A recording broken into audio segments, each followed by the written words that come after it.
As the Cardinals offense continues to sputter, they've started to make some major changes to the roster and the lineup. Paul Goldschmidt's now batting further down the order. Victor Scott's down in Memphis. What does this all mean for the Cardinals offense? Can they get it rolling? Is the season already over? All of that and more on this episode of Dealing the Cards. All right, guys. I've got a little puppy here. So, hello, Dealing the Cards world. I'm going to have to hold him because he will tear up everything. Unlike the Cardinals offense right now, which just can't figure out. Look at, hey. See what I did there? Newpark could tear the cover off the ball, but apparently that gets caught every time. If there's no runners on base, I feel like the Cardinals offense is good. And then once a runner gets in scoring position, it's all over. They're 9-12 today, right? They're We're in the middle, as after recording this, we're in the middle of Game 3. Sonny Gray up against Colin Ray. See what happens today. Can they avoid a sweep? I know there's been a lot of discourse about the Cardinals offense, the start to the season. Sandy, I just want to hear from you after the changes the Cardinals have made today to their lineup, sending Victor Scott down, everything that's going on with the offense. What's your concern level right now with the Cardinals offense and then as the team as a whole? Sorry, I'm overreacting to what I just don't think was a strike just now. I've got the game pulled up. It's ridiculous. Colin Ray is getting every call imaginable. It's ridiculous. But I'm very frustrated watching this team. I'm just sick of it. The offense is not fun to watch. I know that they're better than they're playing right now. Like, we've had these conversations in the Deal in the Cards group chat over and over and over again. Andrew and I overreact because we're very emotional. And then Josh is like, guys, they're going to be better. It's going to get better. And the processes are good. The Cardinals are doing good things. Nootbaar hit the ball really hard today. Burleson hit that 107 miles an hour on the ground. That usually scores. The sequencing is bad. It's just bad luck. The strike called against Donovan there was terrible last inning. I get all that. I'm hearing it. But at some point, I need results. The Cardinals this year aren't scoring. It's awful. They are in last in the National League in terms of runs scored. They are 29th in home runs. They can't bring runners home. They're hitting under 200 for the full season with runners in scoring position. It's not just a recent thing. It's all season. It's been terrible. So I'm upset. I'm worried about the offense. I really am worried as to whether this can be a top 10 unit at this point. It's real. I'm not super worried in terms of like maybe the end of the season stats are going to be impacted. Like maybe Arenado doesn't hit 30 home runs now, or Gorman doesn't hit the heights he could because they just like there's half or almost a full month of the season where you're not really doing anything. There's precedent though for the lineup getting back to being a top 10 unit even after starting this slow. 2023, the Minnesota Twins had a sub 90 WRC plus like the Cardinals do. They ended up finishing as a top 10 unit. 2022, Houston had the same issue. 2021, the Giants, Yankees, and Blue Jays all started the season with a sub 90 team WRC plus and then finished the season top 10. I think it's very possible with this Cardinals team still.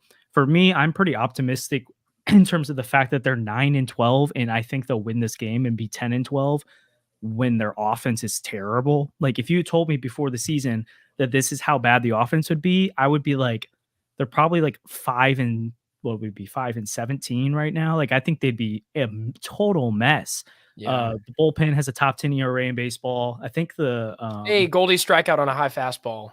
Yeah, we're getting. Yeah, I got all the game updates for you guys, so you don't have to worry about it. Yeah.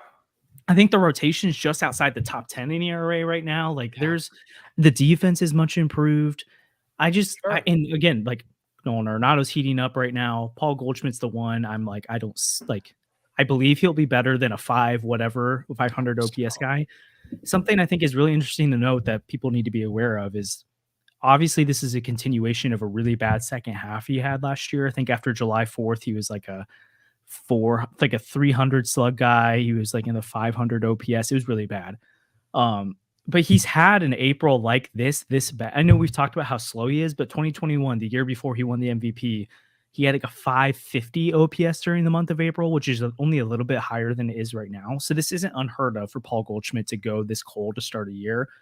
Again, I felt a couple weeks ago like it was pretty much a given he would still finish with a 800 plus OPS. I don't necessarily feel that way anymore, but call me an idiot, but I just don't see Paul Goldschmidt being the worst hitter in baseball all year. I just don't see that happening. I mean, second worst to Victor Scott, but And I'm so glad Victor Scott's getting down in AAA to get work on things. It just wasn't working, and we love him. Obviously, we're huge fans of him.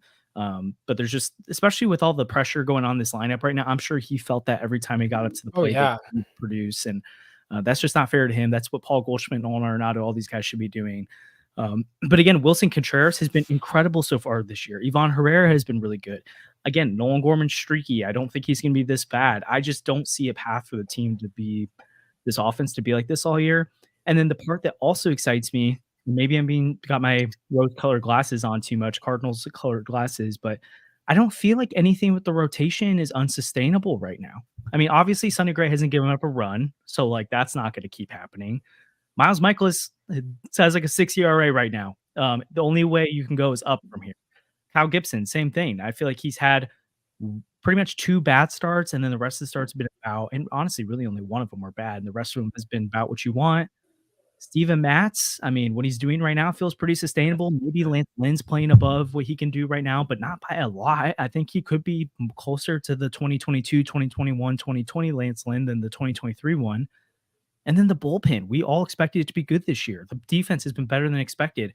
I don't feel like there's any outliers in the other parts of the team. The only outliers I'm seeing right now are these guys who we know are so much better than they're producing offensively. I would be really concerned if the rotation was like all sub 3 ERAs right now. They're all pitching out of their minds. None of that's sustainable. Like the formula to win is working in every single part except for the strength of the team, the thing that we thought would be the easy. Like if you put a gun to our head and said, what's the best part of the team? All of us would have said the offense. Yeah. Like by a wide margin. And for it to be this bad, I just don't believe that's real. Bad. So again, it's concerning, and it concerns me about what the potential heights of this offense could be. But again, I thought the heights could be a top 5 lineup. I still think top 10 is pretty reasonable. And then again, with the way the pitching and the defense is playing, you might not even need to be a top 10 unit to compete in the NL Central. But if they really want to, you got to be. So I'm not super concerned. Sandy or Andrew, you can jump in whenever too. But Sandy, I know that we've been talking in the group chat. Everyone's been talking about the idea of Paul Goldschmidt being moved down the order.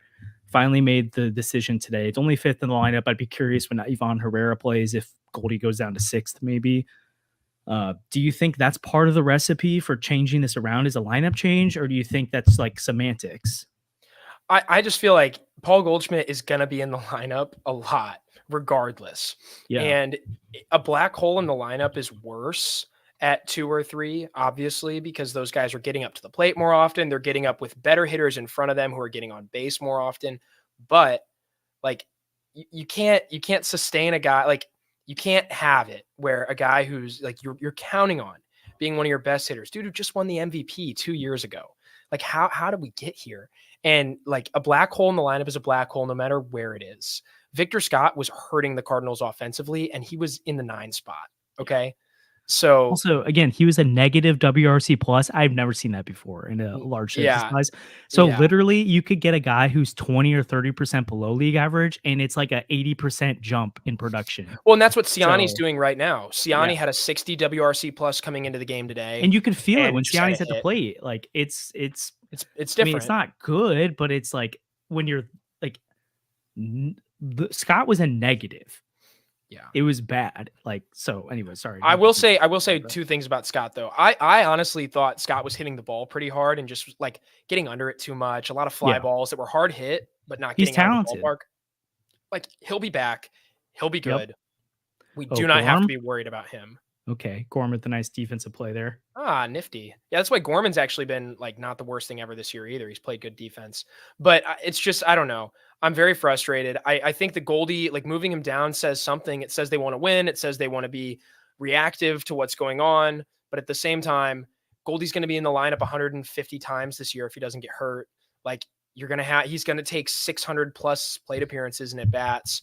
Like you need him to produce if you're going to win these games. And we're just moving laterally at this point. If you're, Contreras has emerged and is this great bat. Now Goldie sucks. Okay, great. The Cardinals still have 2 bats and need a third.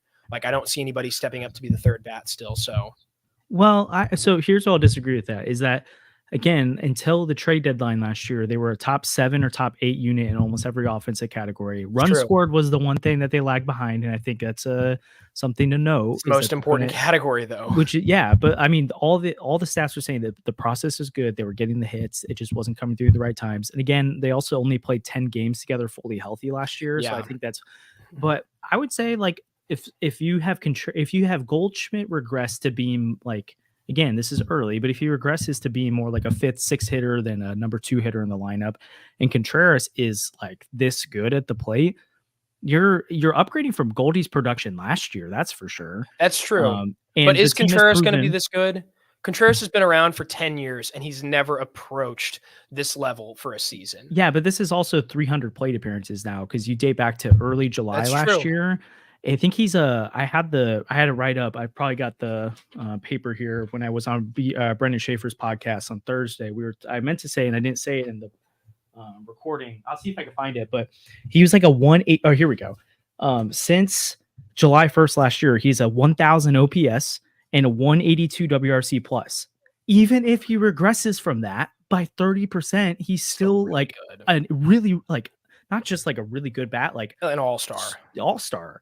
So you do that, Nolan Arenado. I do think you need more power from him. Like, absolutely, the power outage is absurd. Yeah, but Nootbaar, I mean, I feel like he's been really good so far in his small sample. Yeah, he's got an 800 OPS slumping right now, but so I think what's happening is you potentially have, if it's Contreras and Arenado as your 2 core pieces, unlike the past few years, you have a strong middle of the order, but it's not as strong as it used to be because Arenado is not his old self. Wilson Contreras might be better than those guys were the past few years, but regardless, your top 2 bats are just not as strong as they have been. But I do think the supporting cast is a lot better than it's been in past few years. Like even 2021, when the offense went off and you had Tyler O'Neill going off, it was O'Neill, Goldie, and Arenado, which again, all 3 were awesome. But then I think Goldie or Arenado kind of had a down year that year. I think it was Arenado. Yeah. Then the rest of the lineup wasn't really that good. It was Paul DeYoung, Harrison Bader, Dylan Carlson was top 3 rookie of the year, but he was pretty average as a league hitter. Yadier Molina was not himself. Obviously, he's already declined at that point. So I think you look up and down this order, especially if they can go to Nootbaar in center field soon, which I really think they got to start looking at that. Jordan Walker could be batting 9th for you. I know he's struggling right now, but yeah, and like maybe he gets sent down and Alec Burleson gets some run. Honestly, at this point, I wouldn't be surprised if Thomas Ajayci gets some run at some point.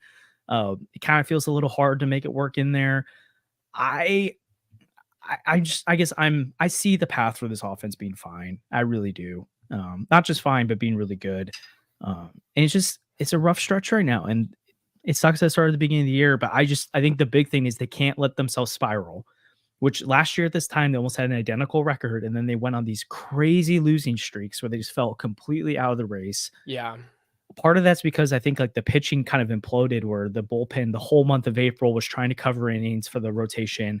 And then it kind of all just fell apart at the very end of April, beginning of May.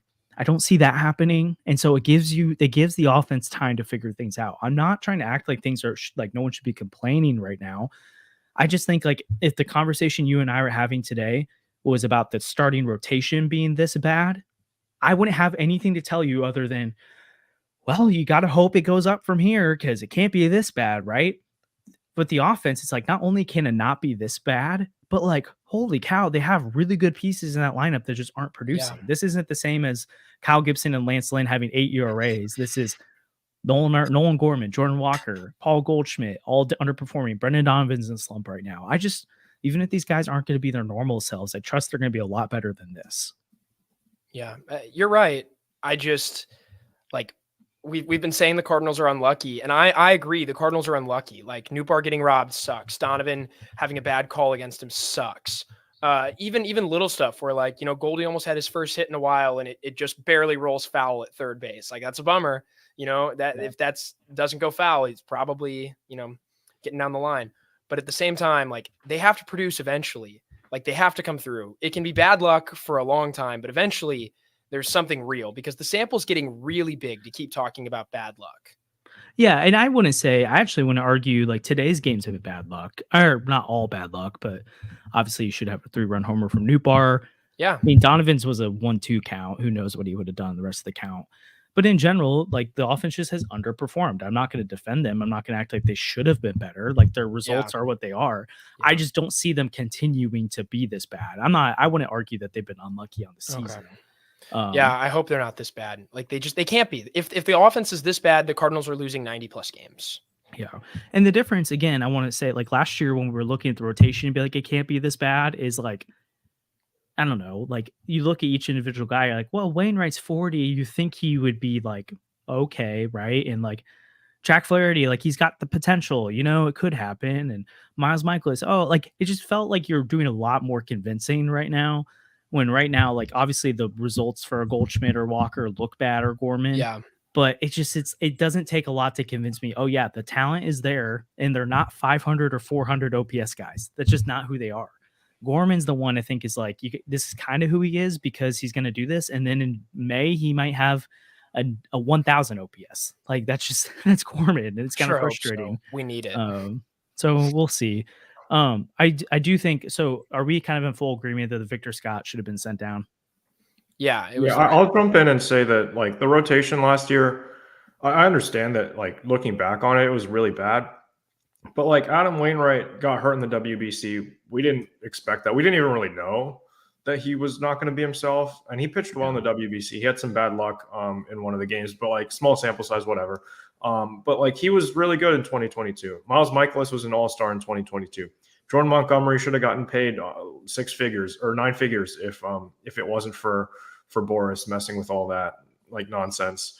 Jack Flaherty was bad, okay, and Steven Matz had a pretty decent season. So like at the end of the day, you're only like the only pitcher you couldn't really count on that you thought was like maybe not going to be amazing was Jack Flaherty. I feel like Steven Matz pitched well. Waino and Mikolas were coming off strong seasons. Montgomery was really good. And I don't really see that with this lineup is kind of the same way. It's like, yeah, you expect all of these guys to be good, but I just can't. The worry for me is I can't see that like everybody is underperforming except for like Contreras and Mason Wynn. And it's like, oh, okay, they're gonna figure it out. I understand. I think we should give them a little bit more run, but I'm running out of patience because like I just saw what happened last year, right? Like the pitching rotation, we came into the season and we're like, it's probably going to be fine. You're going to patch it at the deadline, but like then it just completely fell apart, and it kind of feels like that's what's happening with this lineup right now. We were counting on Goldie and Arenado need to bounce back. That doesn't seem to be happening with either of them. Arenado is about the same as he was last year. Like Contreras, we expect him to be really good, and that has happened. But like Jordan Walker, we're like, he needs to take a step forward. He's taken a significant step back. Nolan Gorman needs to play like he was last year, aside from June, and he's taken a significant step back. So it's like with Walker and Gorman specifically, they've only really had one good year in the majors. So like, can you really count on them to be that good? Lars Nootbaar has been more solid, but he's an injury concern. We don't really know. Like his sample is way too small. And the rest of the lineup, I don't know. It's frustrating. Donovan, we expected him to be really good, and he did. He was really good to start the season, but he's kind of falling back a little bit. He's kind of only hard right now. He's kind of only had one really good season too. Like last year was kind of half a season. Donovan was fine. He got hurt. Yeah, he was fine, but like I don't know. I feel like I see a lot of ways where this could fall apart very similarly to the rotation last year. And the floor is honestly a lot lower than I thought it would be. And we're kind of looking at it right now, which is really bad. Yeah, I guess I think I agree to disagree there of like, even the most optimistic fans of the rotation last year were like, this is average. That's true. Be just fine. This offense, you're like, oh, this could be one of the best units in baseball. So I don't think I don't think that's a fair comparison because again, Jordan Montgomery, we look back and it's like, oh, he should have gotten 6 figures this offseason. But in spring training, he had one good second half with the Cardinals. He was not going to get that kind of contract from the Cardinals in spring training. No one was like, this guy's a bona fide ace. Miles Mikolas coming off an all-star year, and Adam Wainwright had looked good most of 2023, but then the end was pretty bad. Like that one felt a lot more like you're kind of, I mean, even when we talk like going into the season, everyone's like, yeah, at the deadline, they need to add an ace. Like everyone knew the rotation was the thing that was flawed. No one looked at the lineup this year and goes, this is going to be a terrible lineup. They're going to be a terrible team. Everyone's looking at the pitching. And then, the defense still isn't there. And those are the things that have actually been performing. We're not going to act like they have a top rotation in baseball. They do have a top bullpen in baseball. I will stand by that. That's true. And their defense is no longer awful. It is actually like pretty helpful at times. And it's actually helping this pitching staff. I just think there's just too much talent in this lineup. I'm not going to argue that. I'm not going to try and say it's for sure going to be really good, but it is not going to be this bad. It's just not. And I don't know. There's some comments in here, and I don't want to get too much into it because I think we can make this a whole episode at some point. Actually, I think Brendan Schaefer and I are going to talk about this on Friday. But like, I guess here, I at least want to open the conversation to you guys about how possible you think it is.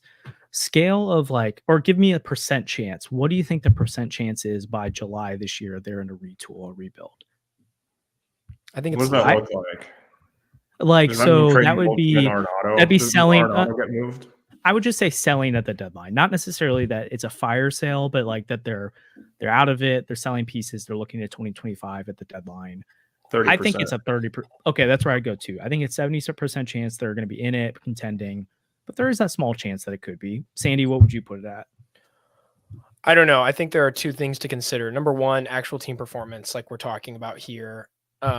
And I think in that case, it's pretty low, like you guys are saying. I think they're better than this. I think the NL Central is not very good. I think a lot of the teams ahead of them in the standings are worse than them, and that's gonna change. They're gonna be, and like for the Cardinals, when you look at history with the team, like 2011, 2021, these things where they're way out of the race, even 2019, like they're out of the race, and then all of a sudden they're right back in the race.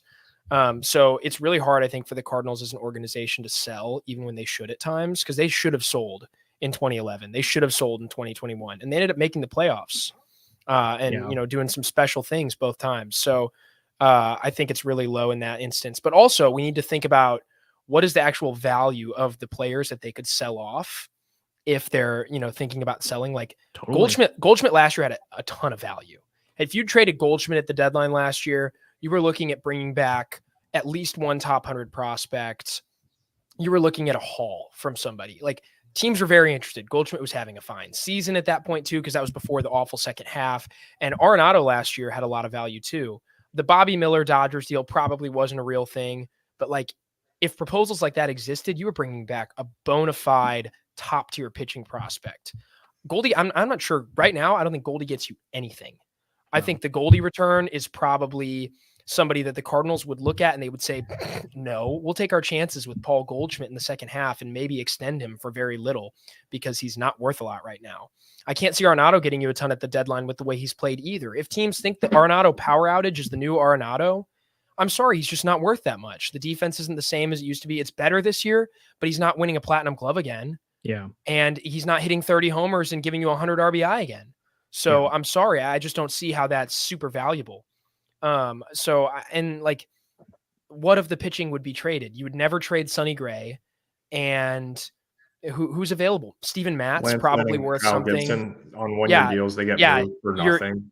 Maybe Lance Lynn at the deadline could okay get you prospect something for them. Yeah, those kind of guys get moved to patch it back into the rotation with the way Lynn's been pitching right now for sure. Yeah, Lynn would get something. You could get Lane Thomas back for one of those guys, somebody like that. No, Lane Thomas. If J.A. happened, Wade LeBlanc. Oh wait, no, J.A. happened, and who was the other one they traded for? Wade they signed. Lester.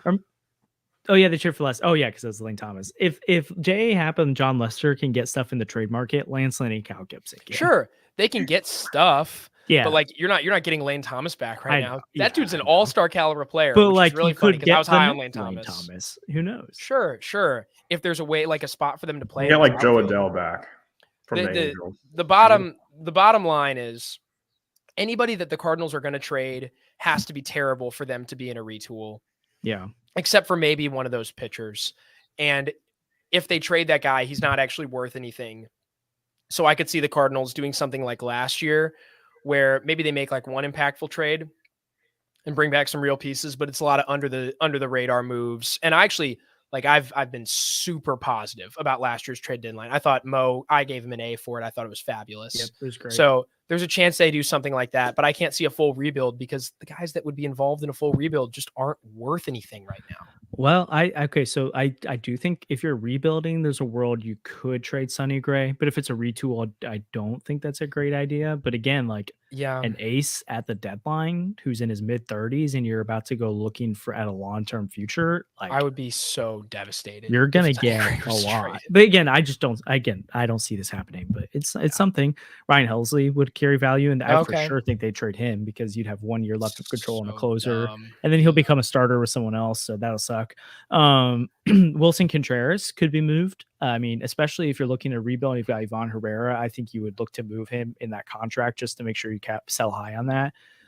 But again, I think it's way more likely if for some reason 2024 did go wrong, which I don't think it's going to, that it's more of a retool and you potentially move Goldschmidt for whatever you can get. Maybe it's Nolan Arenado on the move too. And then for the most part, you're looking to kind of compete again in 2025. And I don't know. But maybe it's like, I think this is where Brendan's going to go on Friday, and I'll be interested to see is like, you could see them do like a low payroll that year, 110 million. They kind of tank it. They get rid of all these contracts. They let the young guys play in 2025. And then they look at like 2026 as the year where they're like, okay, we trust we want to build around Walker, Newt, Wynn, and Sajc, but then Gorman needs to go and whoever. And they finally find their new core next year. I don't know. I think that's way too, I don't know. I think we're getting way too speculative. It's really speculative. Yeah. But I do think it's interesting though, when people bring it up, it's fair. And I also think the DeWitts have never had to make decisions like that in their time owning the team. It's always been like, oh, we can wait it out the deadline because we can get back in. We're never that big of a loser. I think last year taught them like, hey, if you're not in it, you got to sell and you got to rebuild and you got to figure this out again. If it's 2 straight years, I don't think they're gonna be afraid to pull the plug. Yeah. And then with the young talent coming, I think they can convince themselves that they'll sell tickets next year with the young team. So I don't think they're gonna be like, oh, we have to hold on to and extend Paul Goldschmidt to make people come to the ballpark. I think they've seen this year. They're not even coming to the ballpark anyways. Exactly. So that's what I'm saying. I don't think they're gonna invest 20 million into Goldschmidt thinking like, oh, a legacy player will keep people in the ballpark. I think they err toward, hey, let's have Thomas Sajc play first base every day. And I don't know. Like you're bringing back guys like Matt Carpenter who are kind of parts of championship clubs and part of winning teams. What has Paul Goldschmidt done since he's come to St. Louis aside from being part of a fluky NLCS team that got swept? He won an MVP. Yeah, he won an NL. Oh yeah, but like MVP. But like for the team, like what has he done? Nothing really. Like the team has be the best hitter on this team. Hey Andrew, what did Shohei Ohtani do for the Angels when he was they're there? Booing him. They didn't make a playoffs one time. They're booing him in Anaheim. That's what they're doing. That's because they're bad fans and they're idiots. That's dumb. If you're an Angels that's fan not an indicator and blame Ohtani and Trout for not winning, then that's part of baseball. It's like I get that. No, I'm saying like I don't think Paul Goldschmidt would sell tickets either way because like I agree. Like, I don't know. So I'm not like attacking Paul Goldschmidt. Like I love what he's done for the team. I'm just saying, I get what you're saying. The fans don't really care. Like he hasn't given them a special moment yet, it's like I think the fans care about Goldschmidt, but I agree. I care about Goldschmidt a lot. It's not Albert Pujols where you're going to come to the ballpark being like, oh, I want to see.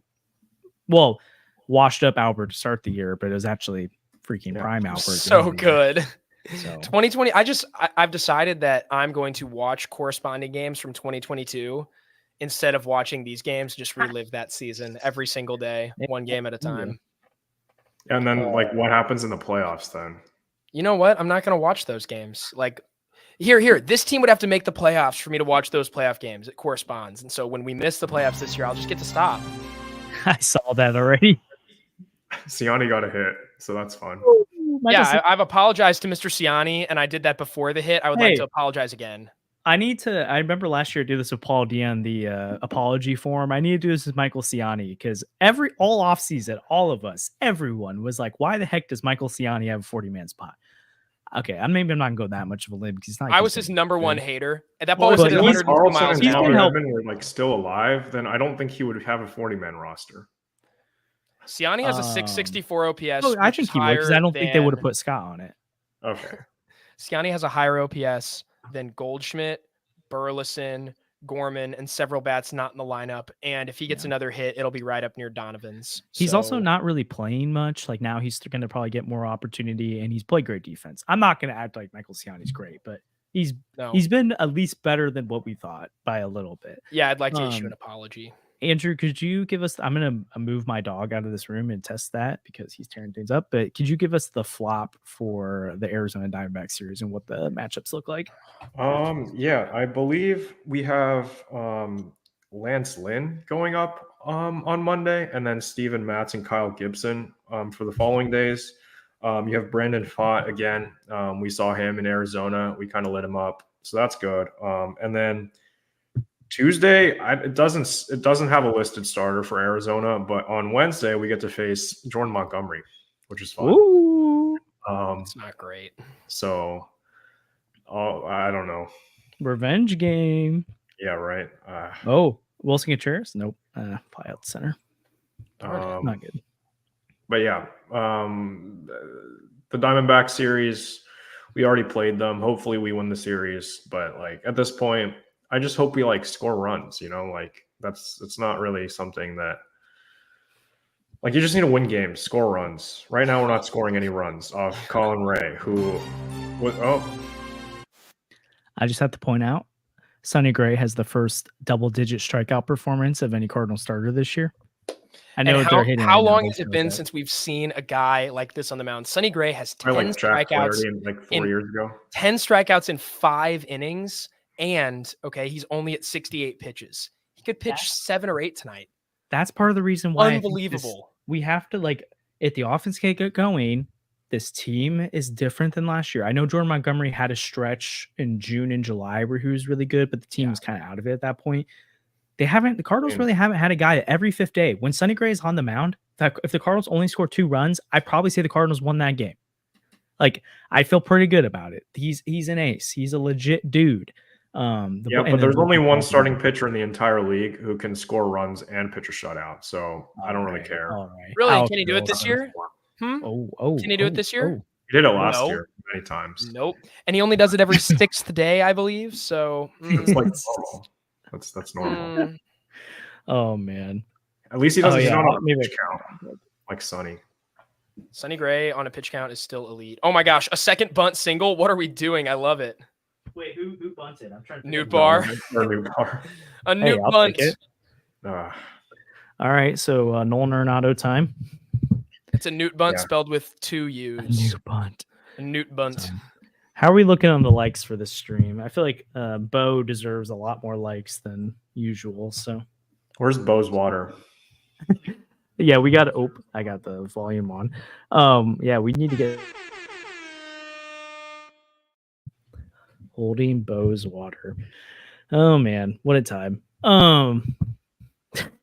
Jeez, that threw me off. Streaming during the game is the worst. Okay. I hate it because I'm just like trying to focus, and then I'm also watching the Cardinals strike out in big situations, and I get really upset. Here's another RISP opportunity, and Colin Ray has been in the game for way too long and has 83 pitches in the 5th inning. So maybe he'll be a little tired and we'll go 1 for 7 instead of 0 for 6. That's true. Hey, MLB. We're going Arenado with the infield single, and then we don't score. Oh no! Oh, the pop out! Oh my goodness! Pop outs feed families with the bases loaded. Oh yes. Hey, no bases loaded that time. No bases loaded. But oh god. Okay. But here's the thing: Sonny Gray on the mound. I actually still feel like we're gonna win this game. I feel pretty good about it. I don't. But it sucks. No, it's fine. He's gonna go like 7 scoreless. The bullpen's gonna hold it down, and then Ryan Helsley's gonna let one sneak past him. And give up an unearned run in the 10th inning, and then we're going to lose because we can't score. Yeah, we'll see.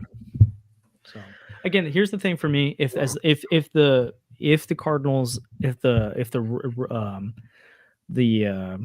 train really goes off, the wheels come off the track here, and they start going on some crazy losing streak, I will actually start getting concerned because it'll look like last year. I think if you're hovering around 500 with the offense being this bad, then you can wait it out. You can talk me into, yes, they will figure it out. The NL Central, I know it's been strong so far. The Pirates I already feel like are falling off. I don't really think the Cubs are that legit of a team. again, the Brewers are potentially going to sweep you today, but I'm not like freaking out about them. And the Reds kind of look like what I thought they would so far this year. Cubs look you better. don't, if you hover around 500 until this offense gets it going, even if you're a few games under, I think you're going to be fine. The problem would be if they start digging themselves a natural hole, then it's going to be a big issue.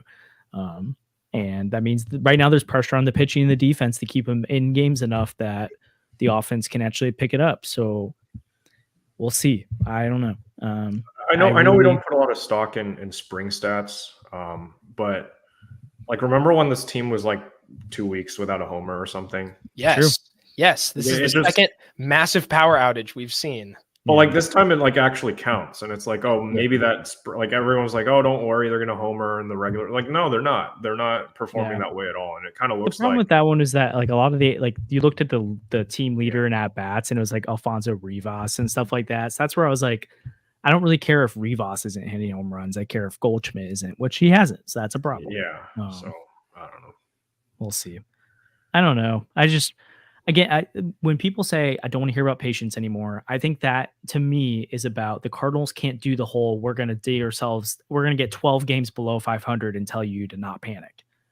But if they're like 4 or 5 games under 500, after you get below 6, like if you're 6 games under 500, I think that starts to worry me a lot. If you can be at around 500 and it's the offense that's killing you, I just have a hard time believing that's the team. Josh, if the team loses today, they'll be 9-13. And if they lose the next 2 games in Arizona, which is not a stretch, like Brandon Pfaadt was really good last year. Yeah. And the way the Cardinals have played, like I would say he's a much better pitcher than Colin Ray.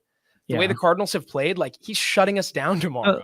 But that's like I said, they can't afford to go on these 5-6 game losing streaks like they started to do at this time last year. So they've got to, whether it's today, Sunny Gray Bump Day, or one of the first 2 games of the Diamondback series, they got to end the streak. Again, if they get swept by the Brewers and then they get swept by the Diamondbacks, I'm going to have a different tune. I'm not going to give up on them, but I'll say, yeah, this is a big issue. They have to figure it out right now.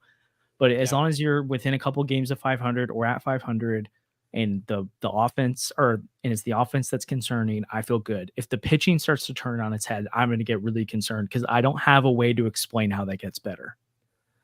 So I don't know. That's just kind of where I'm at. I get why people feel differently. I'm not that concerned yet. So we'll see. I mean, the Astros are 7-16. Well, they're about to be 7-16 because they're losing right now, and they're like 3 games back of the A's. So I mean, they won a World Series 2 years ago, so I don't really think their fans have much to complain about, but like, I don't know. Yeah. And then the Twins are under 500, Mariners are under 500, and the Diamondbacks are under 500 right now. So Dodgers are playing terribly too.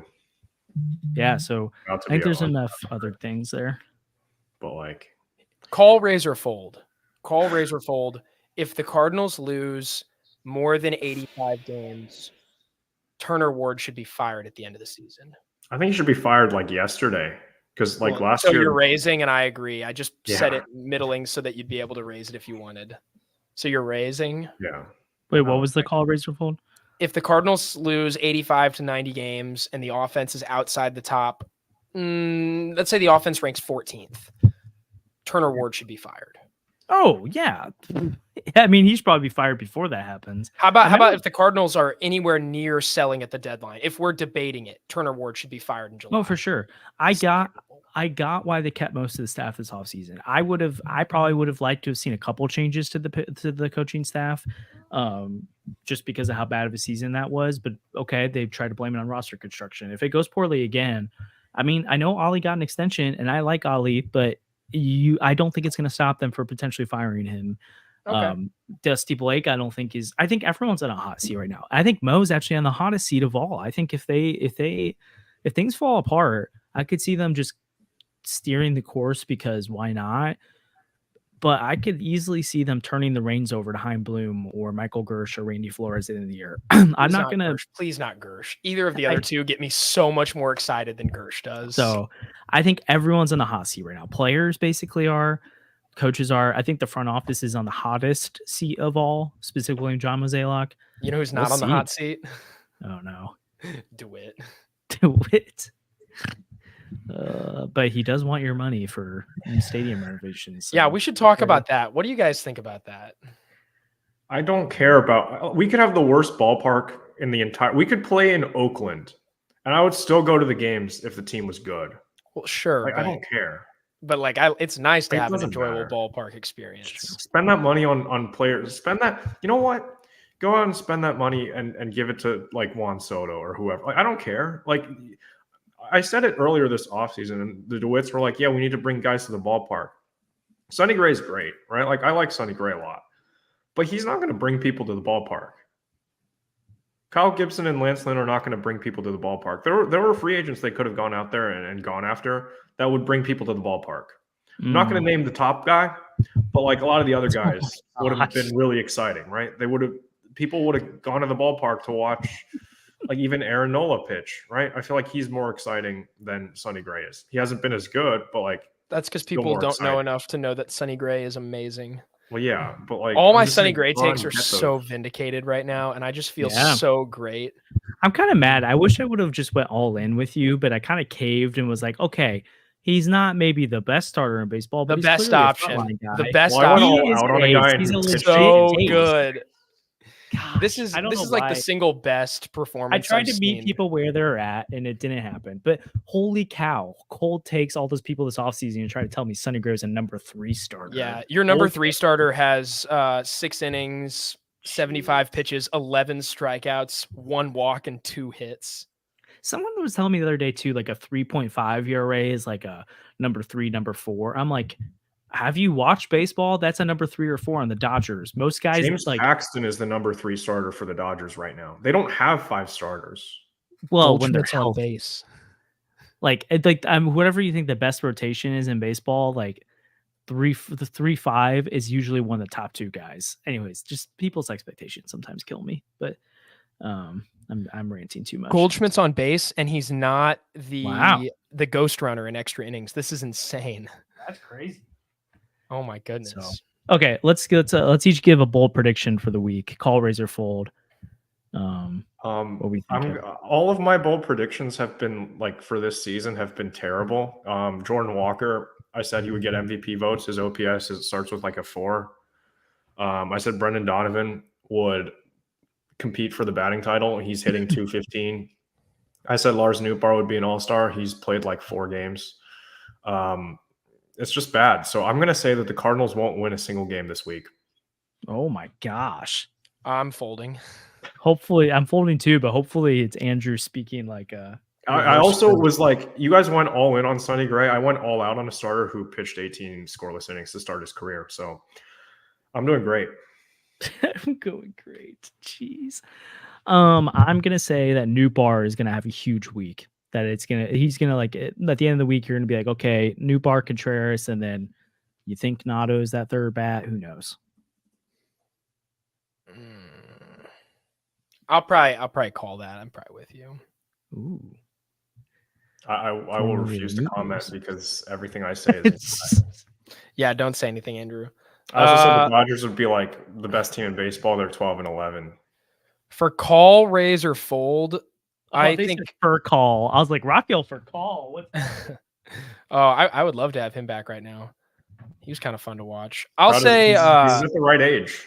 The Cardinals won't hit a single home run until at least Friday against the Mets. I think they'll go homerless. We're staying at home. We just can't hit at Busch, apparently. It's like the fences when we're up to the plate are just 700 feet from the plate. So I'll say we'll go homerless until that game in New York. I'll raise and say we won't homer again for the rest of the year. I'm gonna fold, but like reluctant, like as in like please no. When's it coming? I can see it though. When's it coming? Today. I'm gonna say it's happening. Good. I hope you're right. I hope it's right now. I hope Burleson just takes this Brewers reliever yard, but he has a .96 ERA, so it's not happening. Jeez. Wait, who is it? Oh, Hudson. Brian Hudson. That's the other thing about the series I'm kind of mad about is the Brewers kind of entered it with a kind of depleted bullpen. I mean, I know they have injuries, but also guys weren't available. And then they kind of got to him in game 1, and the fact that they didn't take any of the first 2 games is pretty frustrating. Yeah. So, anyways, you got to win this game. You can't lose Sonny Gray bump day. So, no, especially not when he pitches like that. How like how we shouldn't be mad about not sweeping the Marlins or not sweeping the A's. But I feel like if we get swept by the Brewers, we should be extremely upset. Yeah, I think like we've been talking about how hard it is to sweep teams, but like I don't know.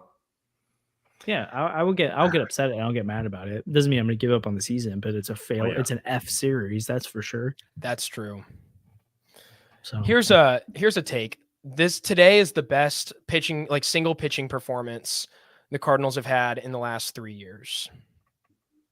Mikolas almost threw a no-hitter. Yeah, but like, has Mikolas ever looked as dominant as Sonny Gray looks today? Like, he is locked in. He would have had the no-hitter if Juan Yepes didn't drop a pop-up. Yeah. So, yeah. Probably. And if Bader had been playing properly. Yeah, but I don't know. Yeah. Okay, someone at the game is telling me that Brandon Crawford is getting ready. No, what are we doing, Ollie? No. Wait, who's he pinch hitting for? I don't know. There's a lefty on the mound. I don't even know why we would go to Brandon Crawford. Mason Wynn has back tightness. I mean, are we sure he's actually grabbing the bat? I don't know. Who would he be hitting for? Nolan Gorman? You know what? I mean, which honestly wouldn't be the craziest thing right now for Gorman, but like, it's Brandon Crawford. I know. Hey, how long do you think Brandon Crawford lasts with the team? Like, if I give you a date, let's say June 1st, is he still on the team? I hope. I mean, that would mean like Tommy Edman just like died. Tommy Edman died. Well, like, no, because Tommy Edman could be back, and if he's their primary center fielder, they don't want to use him as a backup shortstop. I'll say gone, because why wouldn't you have Jose Fermin up? That's true. You're right. I hope you're right. And you do have Thomas JC. I don't want him coming up if he's not going to have a regular role, though. Agreed. But if Jose Fermin, I don't mind sitting on the bench. So okay. Jose Fermin might have more home runs than like this entire lineup. Oh, jeez. Mason Wynn line out. That's Mason. Also, just give me a score prediction for today. It's Gorman. It says on the app. I'll say they end up winning 2-1. The Cardinals? Yeah. I think we're gonna lose 2-0. I agree. Hey, I like that Andrew agrees. He speaks it into it. All right.